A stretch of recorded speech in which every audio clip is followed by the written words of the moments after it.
Growing up, were you ever taught anything about male fertility? No. Flat no. Yeah. People would find out that we were going through IVF and they would come up to us and they're like, oh my gosh, we're doing it too, but we haven't told a soul. We've been living in secret about this. So I say to guys who smoke, the sperm you ejaculate today has had every cigarette you've smoked for the last 3 months. Hello everybody, welcome. My name is Angie Kent. We're here at the F Chat. We're wanting to talk about fertility.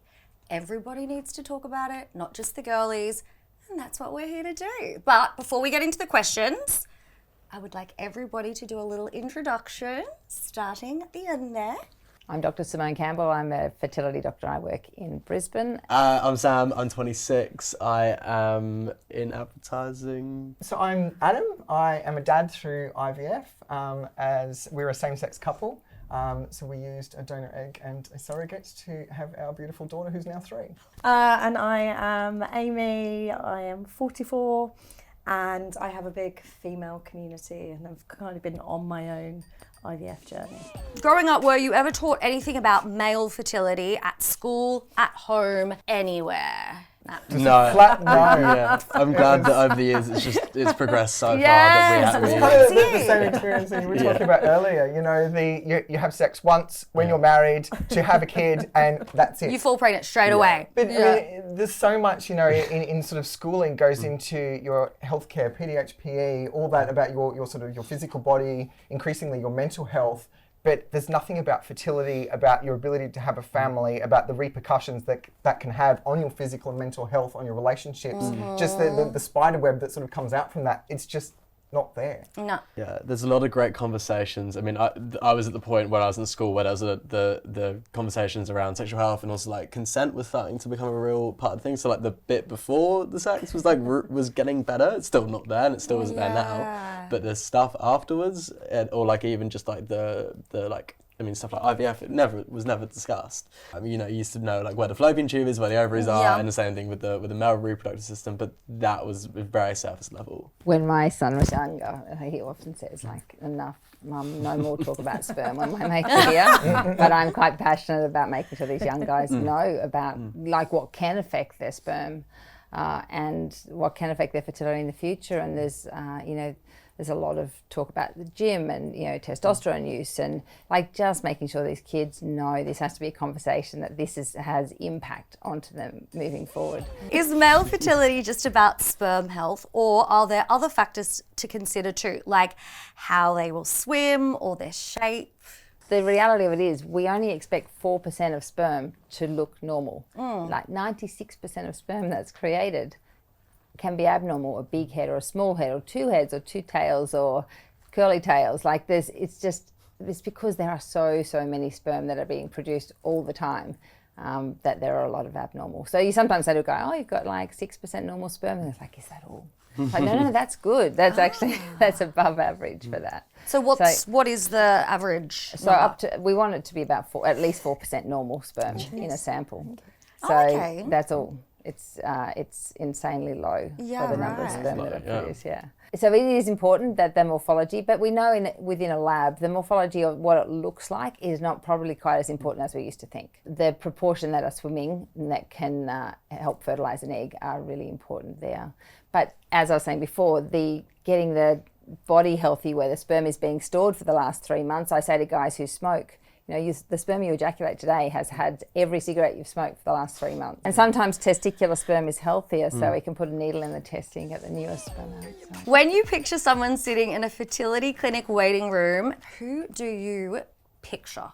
Like what comes to mind straight away, stereotypically? I think I've been in the waiting room many a time. Yeah. So I think I just have in my head that vision of what it's before, like sat in that waiting room. And I think, lots of there's nervous energy going on in that and not much room. eye contact. And Everyone's eye straight in, contact. straight out. Yeah. And I think from experience of being in that waiting room loads of times, I've seen couples, I've seen women on their own, I've seen men walk in. I picture like a woman and she can't have a baby, like, I would never have pictured two men when I was younger, or a couple, a same-sex couple doing it. Or do you know even what I mean? less frequently a man coming. But I certainly see that. And but even to me as the specialist walking out, when you see a man sitting there on his own, yes, for different reasons, maybe his husband can't be there at the time, but it's still, that's an unusual thing to see in my waiting room, is a man on his own. But I am seeing more and more men coming for that conversation that don't have partners and that are wanting a conversation just like young women want that conversation. Yeah. So, can you walk us through what the pathway to parenthood looks like for a same-sex couple or someone going it alone?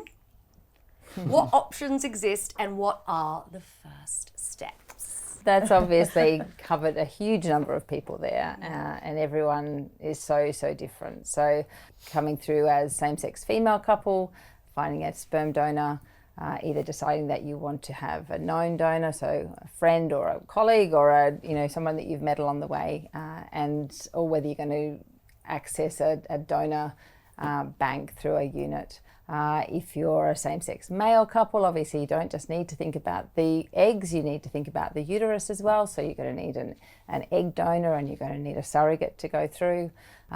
It's a process to get to that point too. And then surrogacy is finding that amazing, or both of those amazing women, or sometimes the one amazing woman to help provide the eggs and the uterus in the future. So, and then as a single woman coming through, obviously the same conversation about where the sperm donor is going to come from. I need to start at the beginning and get a full history and know what challenges that everyone's facing on the way, and if there is anything that we need to do to help or to improve. And we need to find those missing pieces that a same-sex couple or a single person doesn't have. What do you think needs to change in schools, in the media, in workplaces to make fertility a conversation that everyone feels included? I went to an all-girls school, and at school, fertility wasn't spoken about at all. I think I went to a Catholic school and we just had a diagram that we labelled, and that was about it. And I think we were, we were taught at school, you have sex once and that's it, and you get pregnant. There's so much education that needs to happen from then. I think if open conversations start happening at school and stuff, then people would feel more comfortable sharing. I think in terms of the workplace, we had some interesting examples where people would find out that we were going through IVF, and they would come up to us and they're like, oh my gosh, we're doing it too, but we haven't told a soul. We've been living in secret about this. It's been eating us up, kind of thing. It's so nice to be able to talk to somebody else who's going through it. And it was usually in a workplace context that those conversations kind of came out. One guy was even talking in code because he didn't actually want to say the letters IVF in case someone overheard. That kind of sensitivity, people are coming to work and then they're navigating, the fertility treatments, the appointments, the woman going through it, the injections, all that sort of stuff.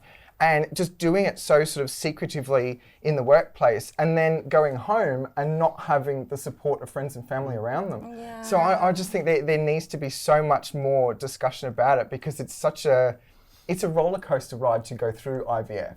The ups and downs and the time that it can take. And you just need as much support as you can in every sort of facet of your life. So the more awareness that there is, I think the better. But it's also, I think, that because it's not spoken about, people don't realise that they're not so unusual or alone in this. There's so many more people who struggle with fertility in some aspect or another. But because it's not discussed, they think that they're the only ones. Yes. And that's the kind of barrier I think needs to be broken down by sort of discussing it more openly and honestly. I think it's a really exciting time as well.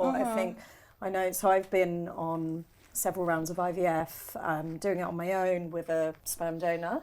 And I know that when I first told my family, especially telling my dad and, trying to get my mum and dad to understand. Yeah, it comes with that almost not shame, but they just didn't understand what it was. It was like, I don't understand what a sperm donor, there was kind of all this taboo around it. And I think it's a real exciting time that where, I kind of feel like this big sister that can share this knowledge with other people that, women younger than myself who can now kind of look up and be like, oh my God, you're one of, not the first generation, but the first kind of generation that are talking about it, putting it on social media. And like you said, I think the more I've kind of shared, the more people are like, oh my God, I've gone through that journey. Or for a long time, there's been a lot of taboo about infertility. And, if it's male factor infertility, people don't want to talk about it. And and it's getting to the point now where it's just like, well, we just need help. It doesn't really, it's no one's fault. It's just like, well, what's the problem and how can we help it? And I think that that's becoming a lot more of the narrative now, as opposed to we need to hide this away until we have a pregnancy in the future. Yeah. So. How comfortable would you be getting a fertility test and telling a mate that you did it? It is a daunting thing, but I think that it is something that me and my mates, I know, like, given the people I'd spend time with, I'd like to think that we'd feel more comfortable as we get older going and doing it. I still don't think we're there. Like, it's not like we're just marching into, it's like going to the pub. Like, it's quite there's still that barrier there. But I do think that, like, we're very good now at getting STD checks, STI checks, and that was like, think about like 20 years ago, that was not a comfortable thing. No, it was so taboo, secret squirrel. Exactly, So I think like it's just we are moving in the right direction. I think this again needs to just be an ongoing and open conversation, because it's not, you can't divide it into, men and women, male and female. This is about couples and how those couples or individuals are made up, and we need eggs and we need sperm and we need for them to achieve pregnancy. So I think being invested in this across the board for everybody who wants a baby is important. To be honest, we didn't really talk about it to many people. I think sort of the immediate family and things, we were sort of keeping up to date with every stage of the process, but it wasn't really something that we went out there to broadcast, to talk a lot about. But I suppose now, having been through the journey myself, it is something that I do try and raise with other people who are sort of at the beginning of the journey and saying, look, actually, this is something that you should be looking at. Yeah, a woman with a low ovarian reserve will present to me in a different way than a man with a low sperm count. I'm ridiculously impressed when a young guy comes in with very poor sperm who is sort of owning it and, moving on, going whatever, because often that's not how they'll do it. Often they will feel they'll feel like they don't want to get too involved, and I think that's sad. I think we can still help, and we want to make the pregnancy for the people who are wanting it. So this whole no blame thing, it's just like, well, let's just do the best with what we've got. And know that, I agree, knowing these things early as you can to make decisions. And I really wish that I was armed with that knowledge of freezing eggs or, in my 20s to then now be in my 40s and still doing IVF. I'm like, oh my God, if only I had. So I think, Amy, you're also in that time period where we went from not being able to do that to being able to do that and to having that test, and it's a real sort of change point. And there may not have been an opportunity for you to do that in your 20s, but moving forward there is, and that's why this conversation is really important. From the clinic perspective, who actually walks through the door and who should feel invited but often doesn't attend? I want both people to come. If there's a couple, I want them both to come. If there's a single male or a single female coming, I'm happy to see them on their own, but I'm also very happy to see them with a support person or a friend to come with them, because I talk a lot, and at the end of it, it's like we've just done this marathon of chatting and the education and information, and having a second pair of ears is really good. So knowing that you can always bring somebody with you, I think, is really important as well. My very first appointment, I brought my friend along to it because I knew I would just have an overwhelm of information. Yeah, it's overwhelming, and I'm sure it's quite worrying. I try and say, there's nothing scary about seeing me, but asking someone to come along makes sense, because it takes a village to raise a family. Absolutely. So why not bring the family that you've created in your own way, a friend or... But I mean, for any sort of important meeting, it's good to have that support person there. I think in terms of this, if you've got that support person, surely, going through the entire journey, you've started your little support network right there and then from that very outset, that very first meeting. So you're not going through it alone.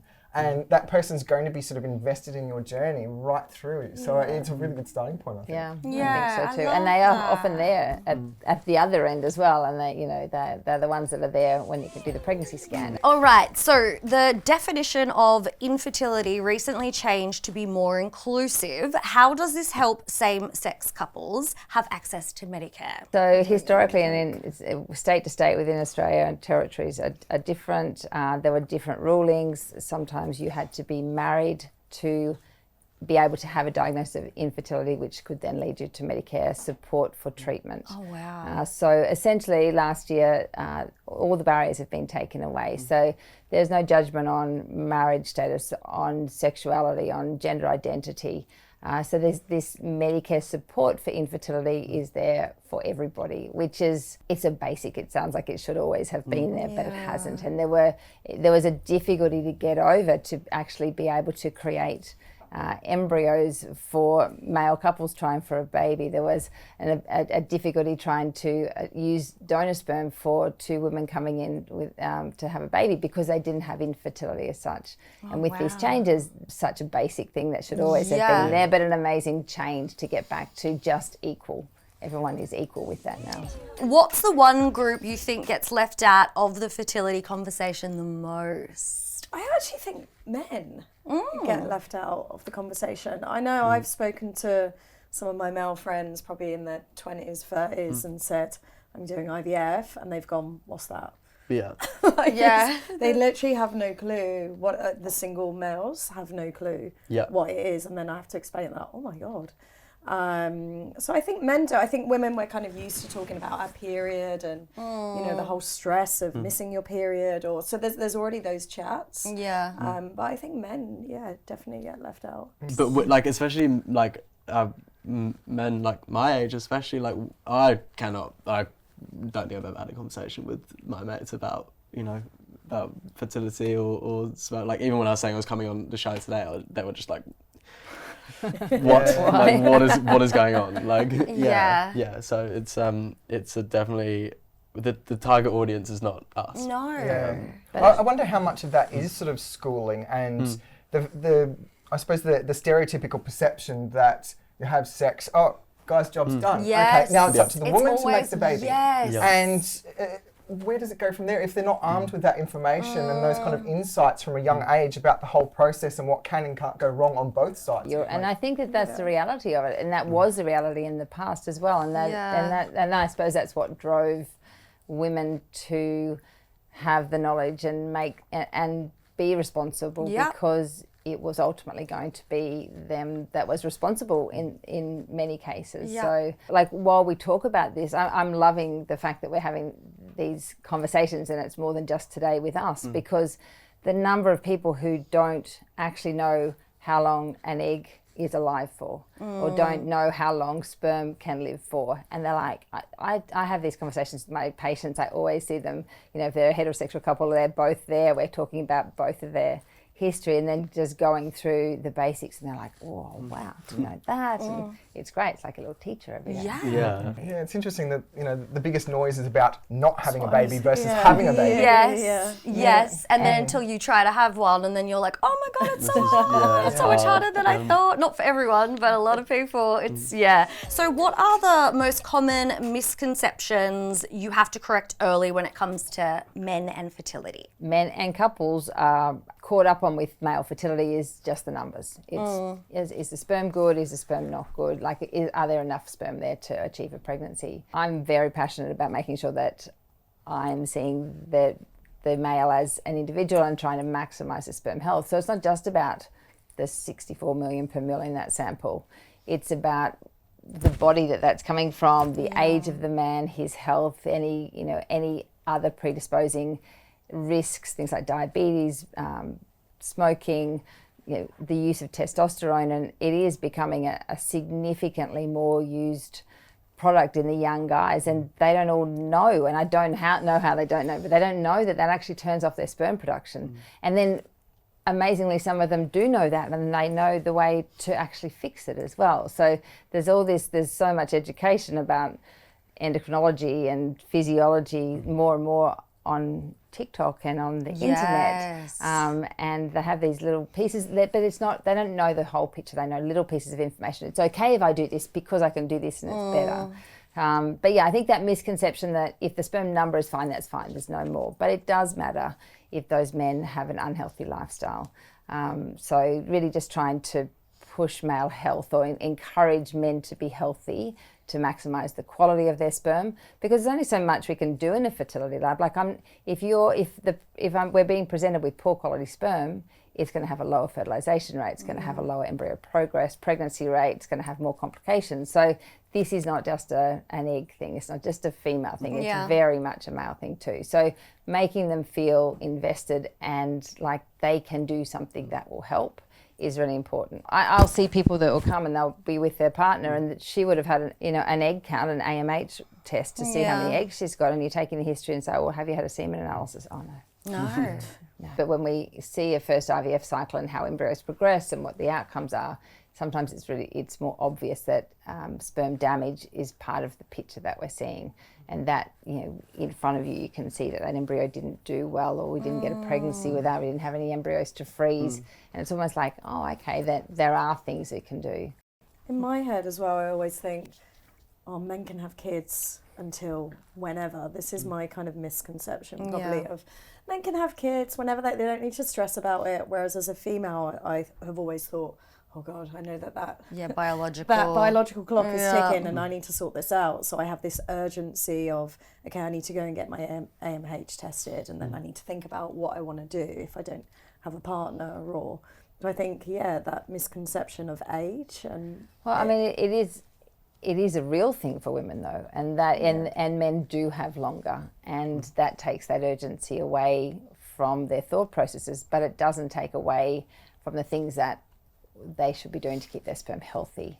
But then we know that male fertility declines about 38. We know that the sperm becomes more damaged, that the eggs have more work to do with older sperm. So it's all important, but it's not very common that you see a man that has that time pressure, because time is not as relevant from a sperm point of view. Would you consider getting fertility check, and what would make it easier? And definitely saying after having this conversation, I probably will have to go and get myself tested. I think though as well, just going on the earlier comment of the male infertility, there's still a lot of stigma and shame around about that. Yes. And it's the idea of you're not as masculinity is talked about in so many different ways in our culture right now. And there's so many interesting topics, but fertility actually and the link between masculinity and fertility aren't really linked that much. Yeah. And I think that's something that needs to be brought into the fold. It needs to be recognised. At least a third of our cases are male factor infertility. And then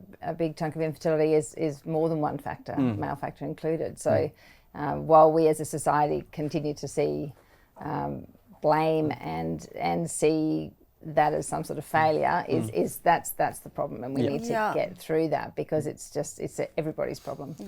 Male same-sex couples, I think it's really important that both partners are tested, because a lot of couples that I've sort of spoken to, they come in with preconceived ideas about who's going to be the bio dad. And if you are pinning all your horses on one and then fertility issues sort of strike, you're back to plan B or plan Z kind of thing. So it's sort of arming yourself with as much information as you can up front by having both partners tested, and then you go, okay, so who's got the better sperm count, who's got these kind of factors, how does that then influence your decision making sort of further down the track? So that's what you guys had to do. And then you kind of from there found out results and then picked based off what's in front of you and not heart, like I want this to be my... Yeah, because I mean there's so many different sort of bigger picture factors, like you've got sort of family things and cultural issues, and you might have a situation where one family wants the surname to carry through. So do you want that sort of side of things as well? All these different factors come in, and then if you're using an egg donor, if it becomes, if it's a relative of someone, well, that's automatically going to exclude one of you. So can you do that kind of thing as well? And the question to male couples, who's the dad? And it's like, well, we're both the dads. We're both the dads, and it doesn't. This is our family, that. And that question, I'm sure that there's people that know one answer or the other, but it doesn't really matter, does it? You're there to create a family. So I really feel that too with my female couples, my male couples too. It's about creating the family. Thank you guys so much for being here today. Love chatting with you. Appreciate your time. Thanks for having us. Thank you. Thank you.